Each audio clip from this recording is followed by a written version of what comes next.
اس وقت جو پاکستان میں جو سیاسی صورتحال ہے، آپ دیکھ رہے ہیں کہ تحریک انصاف کے مینڈیٹ پہ جس طرح ڈاکہ ڈالا گیا ہے، یعنی یہ اس طرح بے دردی سے، بے شرمی سے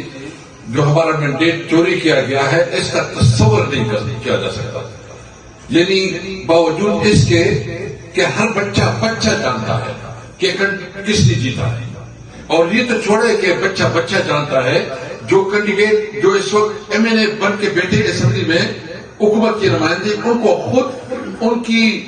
بیویوں، ان کے بچوں کو بھی پتا ہے کہ وہ نمائندہ نہیں ہے، وہ ہارا ہوا ہے،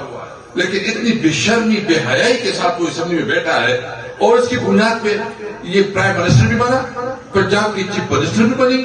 اور اس وقت پریزیڈنٹ بنا۔ یعنی جعلی چیف منسٹر، جعلی پرائم منسٹر اور جعلی پریزیڈنٹ جو اس وقت ملک پہ حکومت کر رہا ہے، یہ بلبلا ہے، اس کے ساتھ عوامی تائید حاصل نہیں ہے۔ اور پہلی دفعہ ابھی امریکہ سے ایک لیٹر آیا ہے، اور اس لیٹر میں یہ بہت بڑا میڈیا پہ بہت بڑا چڑھا کر پیش کرے کہ بہت بڑی ہماری کامیابی ہو گئی، حالانکہ اس میں کوئی ان کو مبارکباد نہیں دی۔ ہمارے لیٹر کو دیکھو آپ، اس میں کوئی کنگریچولیشن نہیں ہے،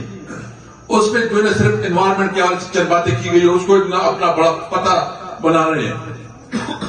یعنی یہ حکومت نام کی کوئی چیز نہیں ہے، اس طرح کی حکومت کبھی نہیں چلے گی۔ میں سمجھتا ہوں کہ زیادہ سے زیادہ اگر یہ 6 مہینے بھی چلی تو بہت بڑی بات ہوگی۔ اور میں آپ کو بتاؤں، آپ نے نئے الیکشن کی تیاری رکھنی ہے۔ یہ الیکشن پھر وہ الیکشن ہوگا، عمران خان نے اب بھی جو الیکشن ہوا 72 میں جیتا ہے،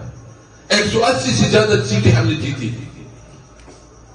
اور پھر جو خواتین کی جو ہمارے ساتھ سیٹیں جو ہے ہمارے ساتھ چھینی گئی، ہمیں سے چھینی گئی، یعنی ہر وہ حربہ استعمال کیا گیا، ہر وہ طریقہ استعمال کیا گیا، ہر وہ راستہ اختیار کیا گیا کہ ہم سے جو ہے ہمارا مینڈیٹ چھینا جائے۔ میں آپ کے توسط سے کو کہنا چاہتا ہوں کہ یاد رکھیں، ہم اس ملک کے لیے ابھی تک دیکھ رہے ہیں، ہم اپنی تمام آپشن ایکساسٹ کر رہے ہیں، ہم عدالتوں پہ جا رہے ہیں، اگرچہ عدالتوں پہ بھی ہمارا اعتماد اٹھتا جا رہا ہے، لیکن اس کے باوجود اگر یہ رویہ رکھا گیا اور ہمیں عدالتوں میں انصاف نہیں ملتا تو پھر ہم انشاءاللہ نکلیں گے۔